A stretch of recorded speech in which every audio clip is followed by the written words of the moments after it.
જય હિન્દ દોસ્તો, મિકેનિકલ એન્જિનિયરિંગની અંદર અભ્યાસ કરતા તમામ વિદ્યાર્થી મિત્રોને કેટલાક ક્વેશ્ચનના આન્સર આવડવા જોઈએ.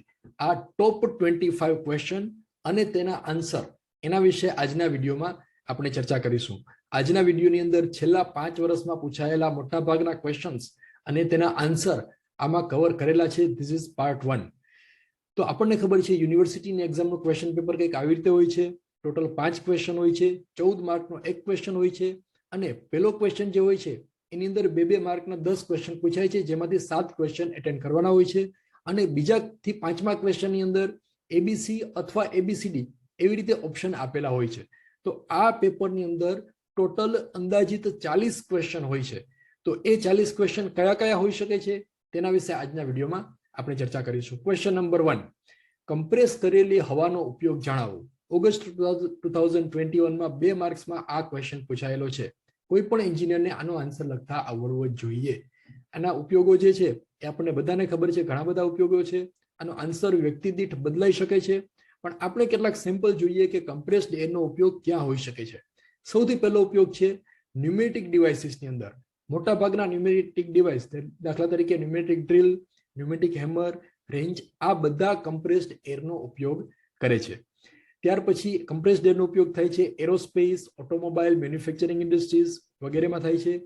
Medical, mining, plastics, food, agricultural, pharmaceutical industries, આ બધી જ જગ્યાએ કમ્પ્રેસ્ડ એરનો કોઈને કોઈ રીતે ઉપયોગ થતો હોય છે. ત્યાર પછી ક્લીનિંગ માટે પણ એનો ઉપયોગ થાય છે. ઓટોમેટિક કંટ્રોલ માટેના જે ડિવાઇસ હોય એની અંદર પણ કમ્પ્રેસ્ડ એર જે છે એનો ઉપયોગ થતો હોય છે. 2 માર્ક્સમાં આ ક્વેશ્ચન પૂછાય એટલે એટલીસ્ટ 3 થી 4 ઉપયોગો તમે લખી દો, it's okay. Question number 2, thermal સિસ્ટમની યાદી બનાવો. નેમ વેરિયસ થર્મલ સિસ્ટમ્સ, એનું લિસ્ટ બનાવવાનું છે. તો એની અંદર પણ ઘણી બધી થર્મલ સિસ્ટમ આવશે. પેલું આપણે લખીએ furnace, boiler, that is steam generation and distribution system, heat exchanger, heating, ventilation, air conditioning and refrigeration system એટલે કે HVAC અને RAC, કો જનરેશન સિસ્ટમ, એર કમ્પ્રેસર, આ બધા જ થર્મલ સિસ્ટમ છે. ઇન શોર્ટ, આપણું જે આ સબ્જેક્ટ છે TSEE એના ચેપ્ટર્સના નામ લખી દો ને તો પણ આનો જવાબ જે છે તમે લખી શકશો. આ બધી થર્મલ સિસ્ટમ છે કે જ્યાં આગળ હીટ એક્સચેન્જ થતી હોય એને કહેવાય થર્મલ સિસ્ટમ. બોઇલરના વિવિધ પદો જણાવો. હવે આનો આન્સર જે છે એ પણ વ્યક્તિ દીઠ બદલાઈ શકે છે, કારણ કે એની અંદર ઘણા બધા ટર્મ્સ છે જે બોઇલરની અંદર આવે છે. આપણે કેટલાક સેમ્પલ લઈએ. પેલું અગત્યનું જે ટર્મ છે ધેટ ઇઝ બોઇલર શેલ, એટલે કે જેની અંદર પાણી ભરેલું હોય છે, બોઇલરનું ડ્રમ હોય છે, એને કહેવાય બોઇલર શેલ. જે સ્ટીલની પ્લેટનું બનેલું હોય છે, એને ગોળાકારે રિવેટિંગ અથવા વેલ્ડિંગ કરી અને જોઈન કરેલું હોય છે અને તેના બંને એન્ડ એને પ્લેટથી ક્લોઝ કરેલા હોય છે, બંધ કરેલા હોય છે. ત્યાર પછી કમ્બશન ચેમ્બર, જેની અંદર કોલસો સળગે છે અથવા ફ્યુલનું કમ્બશન થાય છે, એને કહેવાય combustion chamber. In this space it is generally below the boiler shell. Boiler શેલની નીચે હોય છે અને તેનો હીટ, જે ફ્યુલનું કમ્બશન થાય એમાંથી જે સ્ટીમ હીટ બને એ હીટ જે છે એ કમ્બશન ચેમ્બરની અંદર જે ટ્રાન્સફર થતું હોય છે. ત્યાર પછી છે ફર્નેસ. તો ફર્નેસ એટલે શું? It is the space above the great, એટલે કે કોલસો જ્યાં રાખેલો હોય છે બોઇલરની અંદર એ સળિયા ઉપર રાખેલો હોય છે. એકદમ નાના નાના સળિયા હોય છે, એને કહેવાય ગ્રેટ. તો એની ઉપરનો ભાગ કે જ્યાં આગળ કમ્બશન થાય છે, below boiler shell where actual fuel is burn, that is called as furnace. Great, જો તમે સગડી જોઈ હશે, સગડીની અંદર કોલસો ક્યાં રાખેલો હોય છે? લોખંડના સળિયાની ઉપર રાખેલો હોય છે અને આ સળિયાઓની વચ્ચે ગેપ હોય છે, જગ્યા હોય છે, જેની અંદરથી એર પાસ થઈ શકે, ઓક્સિજન કમ્બશન માટે મળી શકે. એના માટે ગ્રેટના સળિયાઓની વચ્ચે સ્પેસ રાખેલી હોય છે, તો એને કહેવાય grate. Or it is a platform in the combustion chamber upon which fuel is burn, એટલે કોલસો અથવા લાકડું હોય એને જ્યાં રાખવામાં આવે કમ્બશન થવા માટે એને કહેવાય great. And grate generally consists of cast iron bars which are spaced apart so that air can pass through them. એમાંથી હવા જે છે, ઓક્સિજન જે છે પાસ થઈ શકે એટલા માટે એની અંદર વચ્ચે ગેપ મૂકેલો હોય છે. ત્યાર પછી છે માઉન્ટિંગ્સ એન્ડ એસેસરીઝ. તો માઉન્ટિંગ્સનો ઉપયોગ આપણને બધાને ખબર છે, that is used for 3 purpose: for safety, control and inspection. આ 3 અથવા 3માંથી કોઈ પણ એક પર્પઝ માટે જેનો ઉપયોગ થતો હોય એને કહેવાય માઉન્ટિંગ્સ. દાખલા તરીકે pressure gauge, water level indicator, safety valve, ઘણા બધા માઉન્ટિંગ જે છે એનો અભ્યાસ આપણે કરેલો છે. અને એસેસરીઝ, એસેસરીઝ એટલે જેનો ઉપયોગ એફિશિયન્સી અથવા ઇફેક્ટિવનેસ વધારવા માટે થાય એને કહેવાય એસેસરીઝ. દાખલા તરીકે economiser, air preheater, super heater, આ બધા જ એસેસરીઝના એક્ઝામ્પલ છે. So these all are terms related to boilers. આના સિવાયના પણ ઘણા બધા ટર્મ્સ છે, પણ એક્ઝામમાં પૂછાય તો એટલીસ્ટ 3 થી 4 ટર્મ્સ જે છે એ તમારે લખવાના, જે અગત્યના છે એ લખવાના. Question number 4, define refrigeration and what its unit. Refrigeration એટલે શું અને તેના એકમ જણાવો. તો રેફ્રિજરેશન એટલે એની ડેફિનેશન લખવી હોય તો એક પેલા સામે પિક્ચર આપણી નજરની સામે રાખવાનું. આપણું જે રેફ્રિજ જે છે એનું ઇવેપોરેટર, જ્યાં બરફ બને છે એને નજરની સામે રાખવાનું, અને એની વ્યાખ્યા તમે કેવી રીતે લખો એ તમારે શબ્દો યાદ કરવાના. જો રેફ્રિજરેટર જે છે જેની અંદર ઇવેપોરેટર છે એટલે કે બરફ બને છે એ બંધ જગ્યા છે, એ ખુલ્લી નહીં હોય. એની અંદર શું થાય છે, હીટને ખેંચવામાં આવે છે અને એનું ટેમ્પરેચર ઘટાડવામાં આવે છે, તો એને કહેવાય રેફ્રિજરેશન. હવે ડેફિનેશન લખવી તો એવી રીતે લખાય, it is the process of removing heat from an enclosed space or a substance for the purpose of lowering its temperature. કોઈ પણ જગ્યાનું અથવા કોઈ પણ વસ્તુનું ટેમ્પરેચર ઘટાડવા માટે એની અંદરથી આપણે હીટ ખેંચી લઈએ તો એને કહેવાય રેફ્રિજરેશન સિસ્ટમ. એનો એકમ આવશે ટન ઓફ રેફ્રિજરેશન, TR. અને આવી રીતે તમે આગળ લખી શકો 1 ton of refrigeration is equal to 3.5 kilowatt or 210 કિલોજૂલ પર મિનિટ. આ લખો તો ચાલે, ન લખો તો કશો વાંધો નહીં, પણ લખો તો it gives a better impression. Question number 5, renewable અને નોન રિન્યુએબલ એનર્જીના સ્ત્રોતની યાદી બનાવો. મિત્રો 2 વખત આ ક્વેશ્ચન એક્ઝામની અંદર પૂછાયેલો છે. તો લિસ્ટ લખવા માટે પહેલા રિન્યુએબલ એનર્જી સોર્સિસ લખીએ તો એની અંદર આવશે સોલાર એનર્જી ફ્રોમ સન. તો સોર્સ એવું પૂછેલું છે, નેમ ઓફ રિન્યુએબલ એનર્જી એવું નથી પૂછેલું. તો આ solar energy is the name of renewable energy, but source એવી રીતે પૂછાય ત્યારે આખું સેન્ટેન્સ લખવાનું, સોલાર એનર્જી ફ્રોમ સન. સૂર્ય એક જે છે એ સોલાર રિન્યુએબલ એનર્જીનો સોર્સ છે. બીજો સોર્સ છે ફ્લોઈંગ વિન્ડ, એની અંદરથી વિન્ડ એનર્જી મળે છે. ત્રીજો સોર્સ છે ફ્લોઈંગ વોટર, એમાંથી હાઇડ્રો પાવર એનર્જી મળે છે.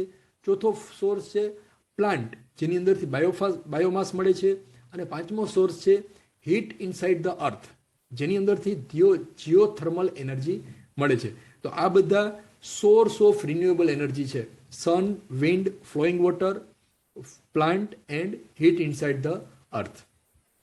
ત્યાર પછીનો question, non renewable energy sources, એ તો આપણે બધાને ખબર છે, coal, oil, natural gas, nuclear energy, આ બધા નોન રિન્યુએબલ એનર્જીના સોર્સિસ છે. તો આ રીતે આન્સર લખવાનો. ત્યાર પછીનો ક્વેશ્ચન, સાયક્રોમેટ્રિક ચાર્ટ પરથી કયા પેરામીટર મેળવી શકાય છે. તો આ પણ આખા ગામને આવડે એવો ક્વેશ્ચન છે. સાયક્રોમેટ્રિક ચાર્ટ જે છે એ આવી રીતે ડ્રો કરેલો હોય છે. એની અંદરથી dry bulb temperature, wet bulb temperature, dew point temperature, humidity ratio એટલે કે moisture content, specific volume, relative humidity, enthalpy, આટલા પેરામીટર્સ આપણે સાયક્રોમેટ્રિક ચાર્ટ પરથી ફાઇન્ડ કરી શકીએ છીએ, અથવા એની વેલ્યુ જે છે એ લોકેટ કરી અને બાકીની બધી પેરામીટર્સ જે છે એ આપણે ફાઇન્ડ કરી શકીએ છીએ. 7th ક્વેશ્ચન, એનર્જી મેનેજર અને એનર્જી ઓડિટર એટલે શું. 2 વખત આ ક્વેશ્ચન પૂછાયેલો છે 2021 ની 2 એક્ઝામમાં. તો એનર્જી મેનેજર એટલે શું? મેનેજર એટલે જે મેનેજમેન્ટ કરે ને એને કહેવાય manager. For example, the person who manage to supply energy according to demand. જેટલી પણ ડિમાન્ડ હોય એ એની પૂરી કરે કંપનીની અંદર, એનર્જીની ડિમાન્ડ, એને કહેવાય એનર્જી મેનેજર.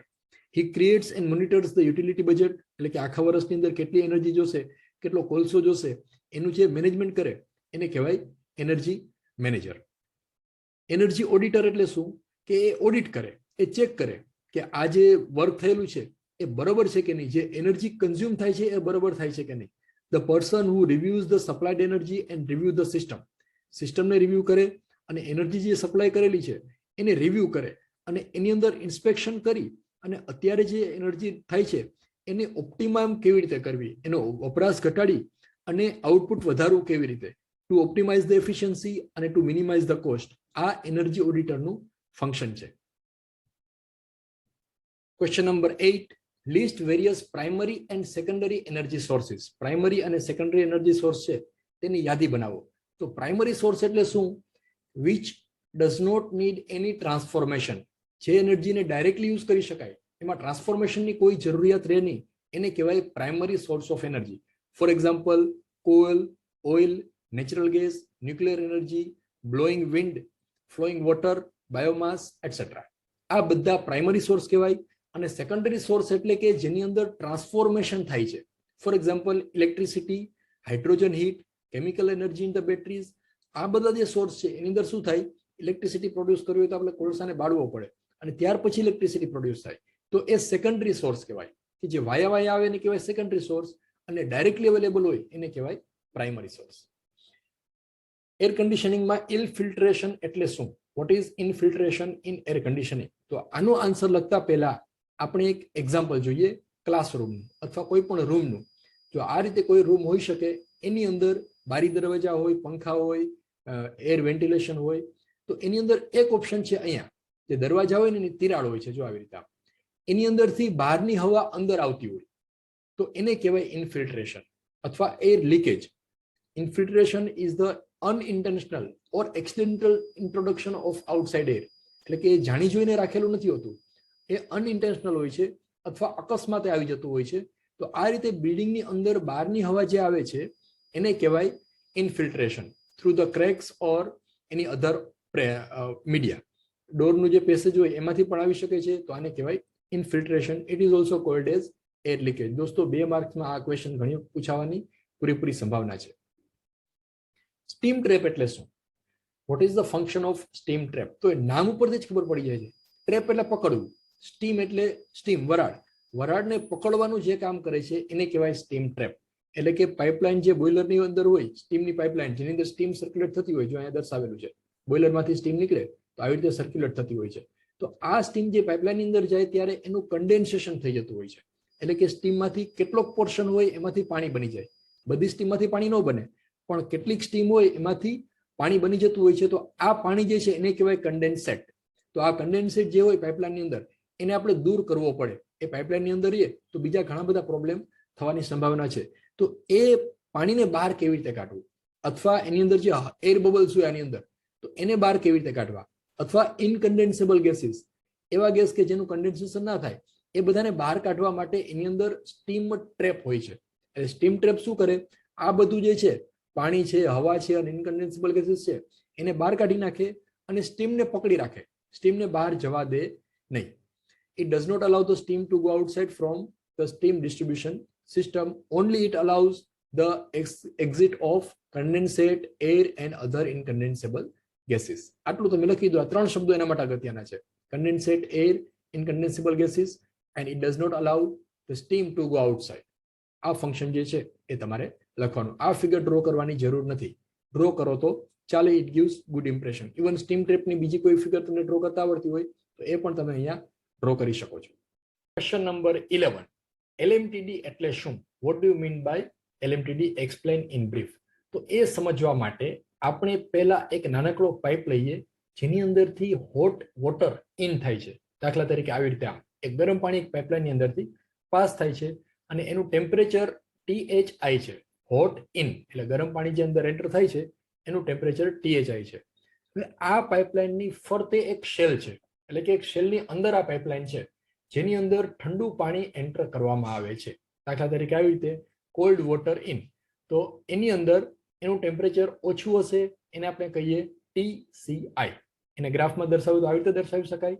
આ ટેમ્પરેચર ઉપર આવશે અને આ નીચે આવશે, અને એ પાણી જે છે આવી રીતે ફ્લો થશે.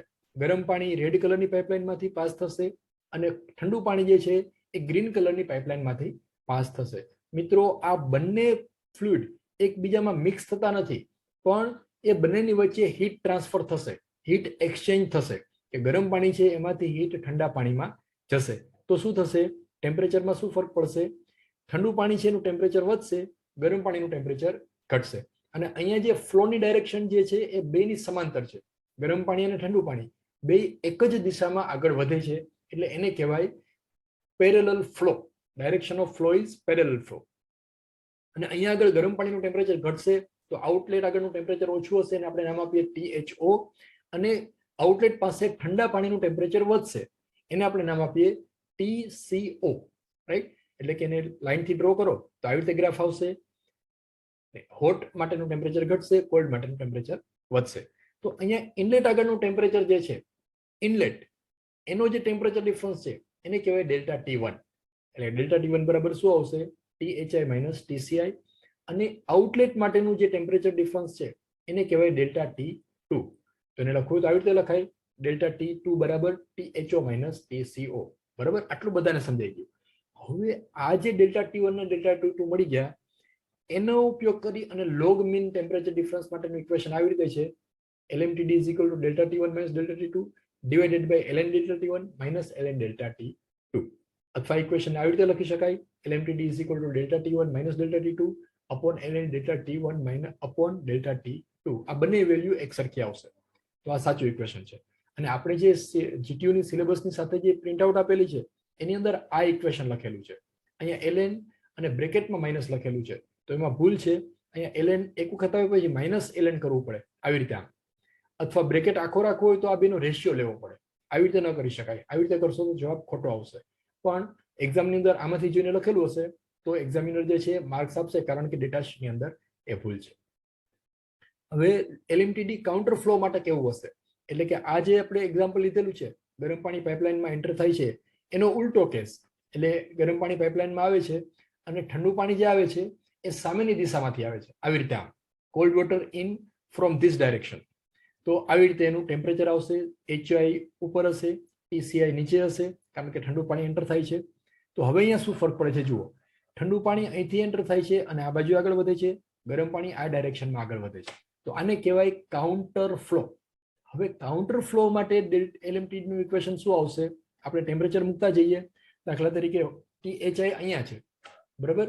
તો અહીંયા આઉટલેટ આગળ ટેમ્પરેચર વધશે કે ઘટશે? ડેફિનેટલી ઘટશે. તો એને આપણે નામ આપીએ THO, રાઈટ. ઠંડુ પાણી અહીંયા એન્ટર થાય છે જો અહીંયા આગળ, તો અહીંયા એનું ટેમ્પરેચર આવે છે TCI.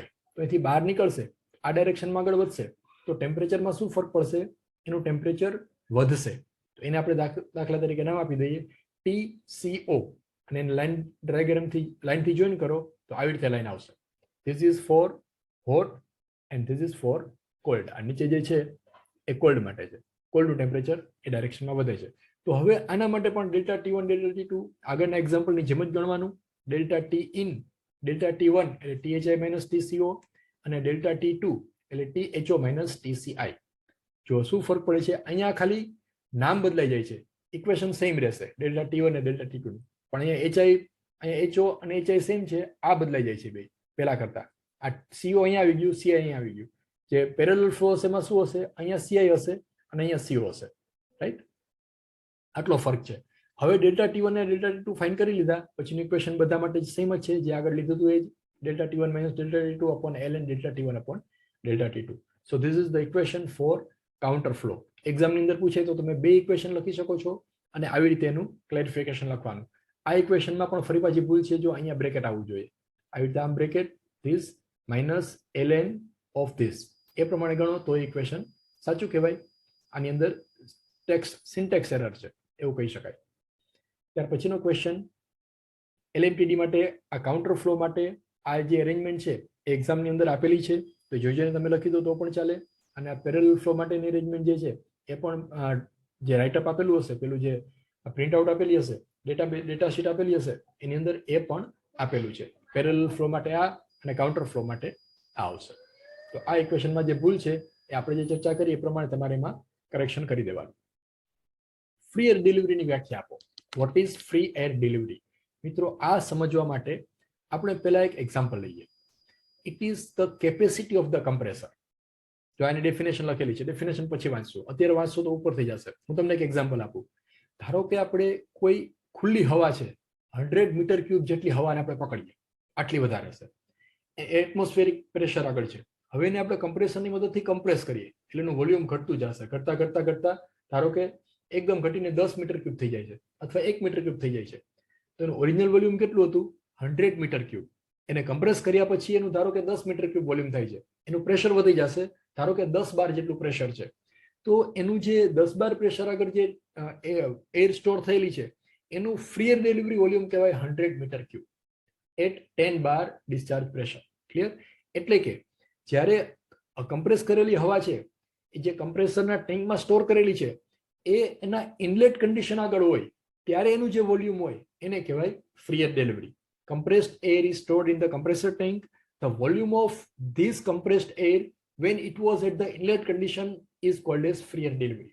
અથવા બીજા શબ્દોમાં કહીએ તો it is the quantity of uncompressed air, compressed કર્યા વગરની હવા, that is air at atmospheric pressure, which is to be compressed at higher pressure. એટલે 100 મીટર ક્યુબ જેટલી હવા લો, એને કમ્પ્રેસ કરીને 10-12 જેટલા પ્રેશર લઈ આવો, તો એનું ફ્રી એર ડિલિવરી કહેવાય 100 metre cube at 10 bar pressure. એટલે એવું બની શકે કે ધારો કે કોઈ કમ્પ્રેસર છે, એની ટેન્ક 10 લીટરની છે, પણ એની ફ્રી એર ડિલિવરી એના કરતા વધારે હશે, 100 લીટર અથવા 200 લીટર એવી કોઈ પણ હોઈ શકે છે. So free air delivery is higher than the size of the tank of air compression. એનો યુનિટ આમાં પૂછેલો છે, unit is equal to metre cube per second. ના પૂછેલો હોય તોય લખી દેવાનું, unit of free air delivery is metre cube per second અથવા litre per second, litre per minute, કોઈ પણ યુનિટ તમે વોલ્યુમનો લખી શકો છો. અને જે રાઇટઅપ આપેલું છે, સોરી જે ડેટા શીટ આપેલી છે એની અંદર ઇક્વેશન લખેલું છે, free air delivery by nozzle method is this, અને આ બધી વેલ્યુ આપેલી છે. કંઈ ન આવડે તો તમે આ પણ લખી શકો છો, that is also right. Turn of રેફ્રિજરેશનની વ્યાખ્યા આપો. તો આ ખૂબ જ અગત્યની ડેફિનેશન છે, દરેક એન્જિનિયરને ગમે ત્યારે પૂછો ને તો આવડવી જોઈએ, એક્ઝામ વખતે જ નહીં, ઇન્ટરવ્યુમાં પણ ઘણી વખત પૂછવામાં આવે છે. તો આ ડેફિનેશન સમજવા માટે હું તમને એક એક્ઝામ્પલ આપું છું, એના પ્રમાણે તમે કરશો તો એ લાઈફ ટાઈમ યાદ રહી જશે. ટન એટલે 1000 કિલો, એ આપણને બધાને ખબર છે.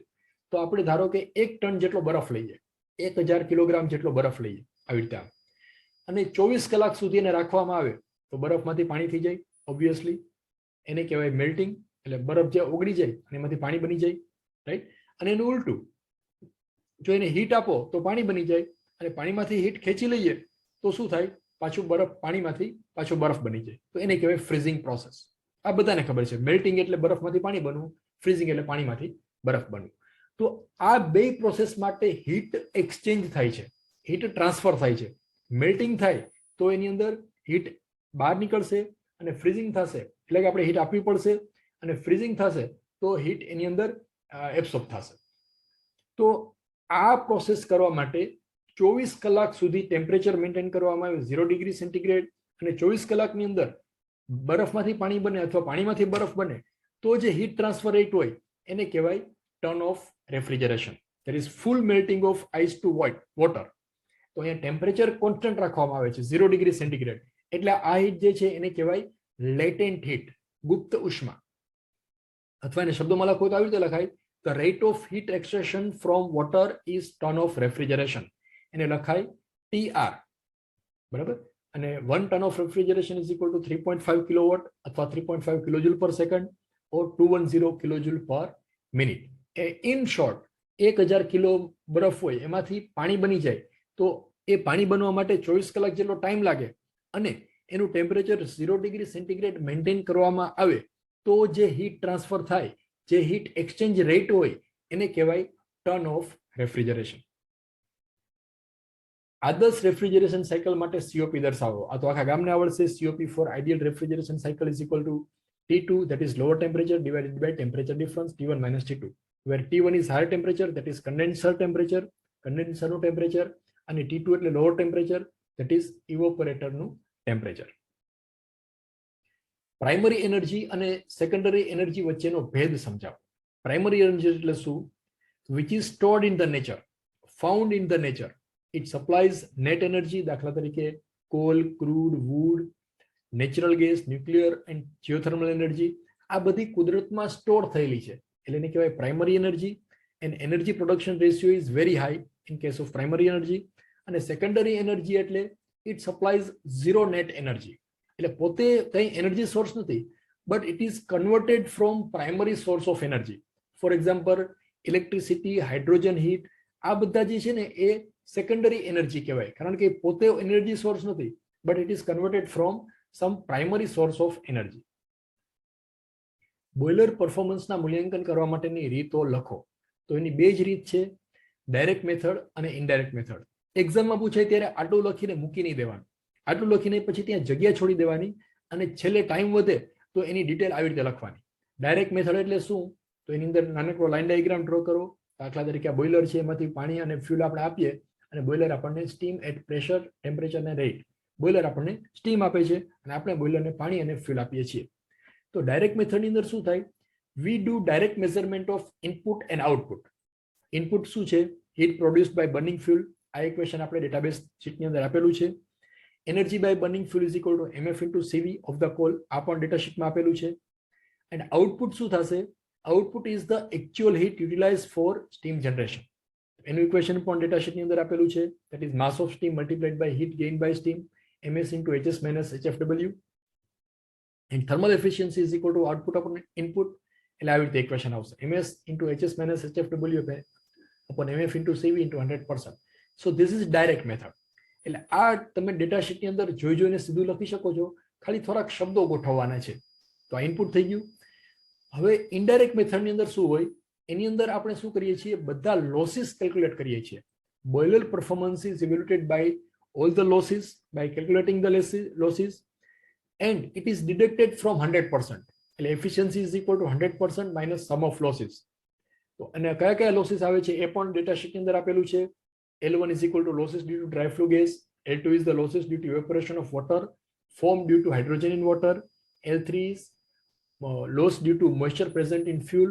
L4 is due to loss due to moisture present in air. આ બધું જ ડિટેલની અંદર ડેટા શીટમાં આપેલું છે, એટલે આપણે યાદ નથી રાખવાનું, જોઈને લખી દેવાનું છે. જોઈને જ લખી દેવાનું છે. So it's easy. Industrial furnace એનું ક્લાસિફિકેશન કરો, એનું વર્ગીકરણ પૂછાયેલું છે.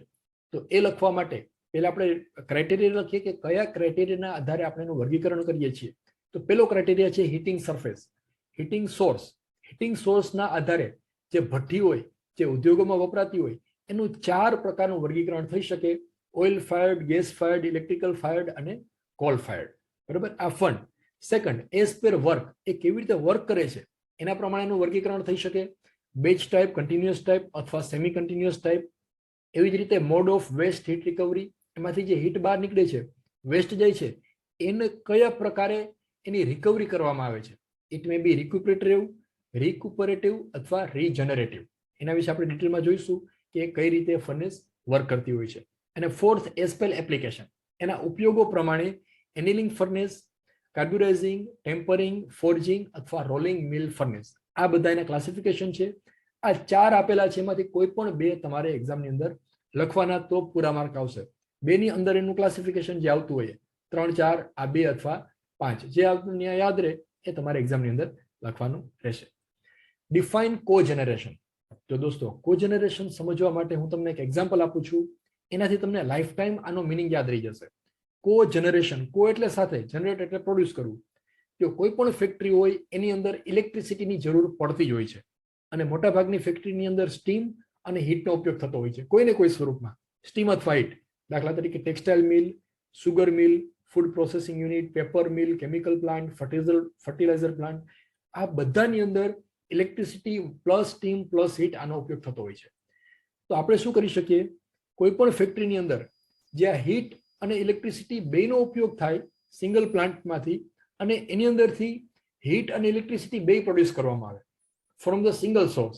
એટલે કે કોલસો ત્યાં ફેક્ટરીની અંદર લઈ જવામાં આવે અથવા ઓઇલ લઈ જવામાં આવે, એનું બર્નિંગ કરવામાં આવે, અને એમાંથી જે હીટ મળે છે એ હીટનો ઉપયોગ ઇલેક્ટ્રિસિટી પ્રોડ્યુસ કરવા માટે પણ થાય અને હીટ અને સ્ટીમ પ્રોડ્યુસ કરવા માટે પણ થાય. તો એને કહેવાય કોજનરેશન. ડબલ ઇલેક્ટ્રિસિટી અને other uses, heat or steam. In this way, nearly all the thermal energy produced by combustion process is not dissipated to the environment. એટલે કે એમાં વેસ્ટેજ ઓછું થાય છે અને હીટનો આપણે ઉપયોગ કરી શકીએ છીએ, રીયુઝ અને રિકવર કરી શકીએ છીએ. એનો લાઇન ડાયાગ્રામ આવી રીતે ડ્રો કરવાનો. જો દોસ્તો, લાઇન ડાયાગ્રામ ખાસ ડ્રો કરવાનો. કોજનરેશન સિસ્ટમ, એની અંદર ફ્યુલ જે આપવામાં આવે છે એ 100% આપવામાં આવે છે.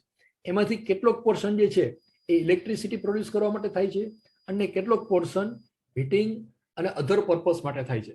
આ લાઇન ડાયાગ્રામ ડ્રો કરેલો હોય ને, એટલે એક્ઝામિનર આ કોઈ વાર્તા વાંચવા માટે નવરા નથી. એ તમે શબ્દો ગમે તે લખેલા હોય, આ લાઇન ડાયાગ્રામથી ખબર પડી જાય કે તમને કોજનરેશનનો કન્સેપ્ટ ક્લિયર છે.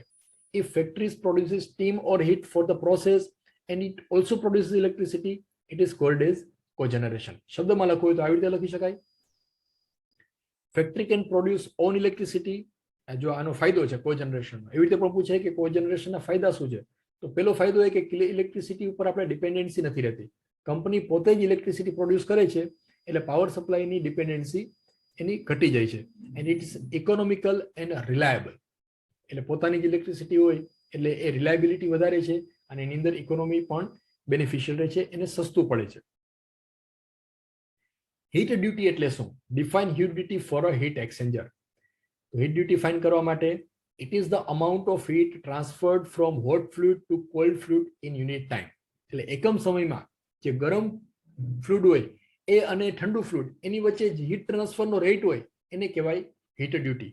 એનો એકમ આવશે કિલો જૂલ પર સેકન્ડ અને આ એના ઇક્વેશન જે છે એ ડેટા શીટની અંદર આપેલા છે, એમાંથી જોઈને પણ તમે લખી શકો છો.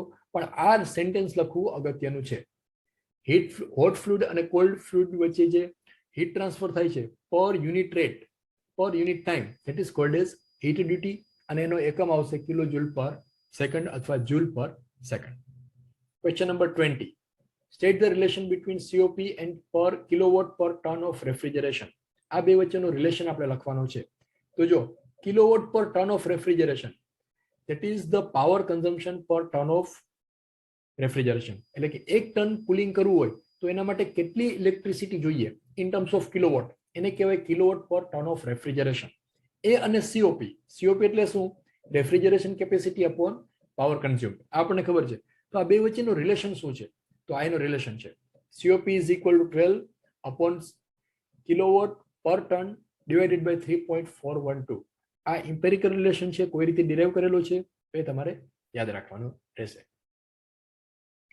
બહુ વધારે ક્વેશ્ચન થઈ ગયા, પણ હવે 5 જ ક્વેશ્ચન બાકી છે. ટોપ 25 ક્વેશ્ચન આપણે લીધેલા છે, તો 5 ક્વેશ્ચન પણ અગત્યના છે, એટલે જોડાયેલા રહેજો. એર કમ્પ્રેશનની થર્મલ એફિશિયન્સીની વ્યાખ્યા આપો. તો એની ડેફિનેશન લખ્યું હોય તો આવી રીતે લખી શકાય. આ પણ ડેટા શીટમાં આપેલું છે. આના ઉપરથી આપણે એફિશિયન્સીની ડેફિનેશન લખવાની. It is the ratio of work required to compress the air isothermally to the actual work required to compress the air for the same pressure ratio. એને કહેવાય થર્મલ એફિશિયન્સી. અથવા આવી રીતે લખી દો, it's a ratio of isothermal power to actual measured input power. એમ લખશો તો પણ ચાલી શકે છે. હીટ એક્સચેન્જરની સામાન્ય ઉપયોગિતાની યાદી બનાવો. આ પણ અગત્યનો ક્વેશ્ચન છે. Application of heat exchanger. એનો ઉપયોગ થાય છે હીટ ટ્રાન્સફર બિટવીન 2 ઓર મોર ફ્લુઇડ્સ. કોઈ પણ હીટ એક્સચેન્જર હોય એનો ઉપયોગ હીટના ટ્રાન્સફર કરવા માટે જ થાય. From one fluid to another fluid. Heat exchangers are used in both cooling and heating process. Cooling માટે પણ એનો ઉપયોગ થાય, હીટિંગ માટે પણ થઈ શકે છે. ઓઇલ અને ગેસ એની અંદર પણ થાય છે. ગેસ પ્રોસેસિંગ, રિફાઇનરીઝ, પાવર પ્લાન્ટની અંદર થાય છે. Boiler is the heat exchanger to produce steam. Condenser for steam condensation. Plastic, rubber, composite એની અંદર મોલ્ડિંગ, બ્લો મોલ્ડિંગ, એક્સટ્રુઝન એના માટે થાય છે. કેમિકલ પ્રોસેસ ઇન્ડસ્ટ્રીઝ હોય તો એની અંદર પણ હીટ એક્સચેન્જરનો ઉપયોગ થતો હોય છે. તો આ રીતે આનો આન્સર પણ જે છે એ ઘણી બધી રીતે લખી શકાય, અને આના સિવાયના પણ ઘણા બધા ઉપયોગો છે એ તમે લખી શકો છો. ડિફાઇન હાઈ ગ્રેડ એનર્જી અને લો grade energy with example.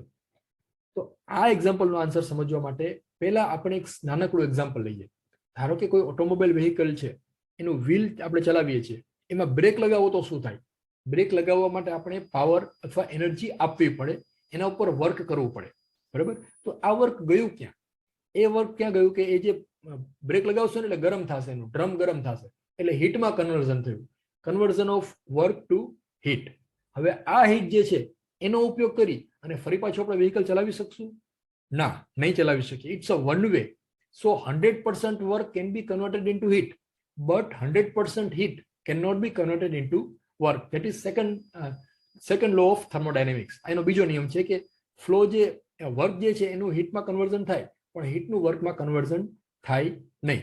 So based on that, high grade energy એટલે એવી એનર્જી કે જેનું કન્વર્ઝન કમ્પ્લીટલી બીજા ફોર્મમાં થાય છે. The form of energy that can be completely converted into other form of energy, that is called as high grade energy. અને low grade energy એટલે complete conversion થાય નહીં. It's a concentrated in a small space. And દાખલા તરીકે work, heat energy, electrical energy, chemical energy, sorry, heat નહીં, work, electrical energy and chemical energy, these are the high grade energy sources. અને low grade energy માં શું આવશે? It is the form of energy that cannot be completely converted to other form of energy. એને બીજા ફોર્મમાં 100% convert કરી શકાય નહીં. દાખલા તરીકે heat, you cannot convert heat into another source by 100%. According to second law of thermodynamics, some sort of losses will be always there. તો એને કહેવાય low grade energy, that is heat. Heat is called as low grade energy. તો આ એક્ઝામ્પલનો answer લખો ત્યારે નીચે આ બે લાઈન પણ લખવાની. જો નીચે મેં લખેલી છે ને આ પેન નથી ચાલતી, તો આ તમે લખો તો that means you know the content, the concept of the gradation of the energy. Define refrigeration and air conditioning, આની વ્યાખ્યા આપણે બધાએ ભણેલી છે, તો એની ડેફિનેશન આપણે લખતા આવડવી જોઈએ. રેફ્રિજરેશન આપણે હમણાં આગળ ચર્ચા કરી હતી. Removing the heat continuously from a system to be cool to maintain its temperature lower than environmental temperature or atmospheric temperature, એને કહેવાય રેફ્રિજરેશન. અને એર કન્ડિશનિંગ એટલે એમાં 4 પેરામીટર આપણે મેન્ટેન કરવાના છે.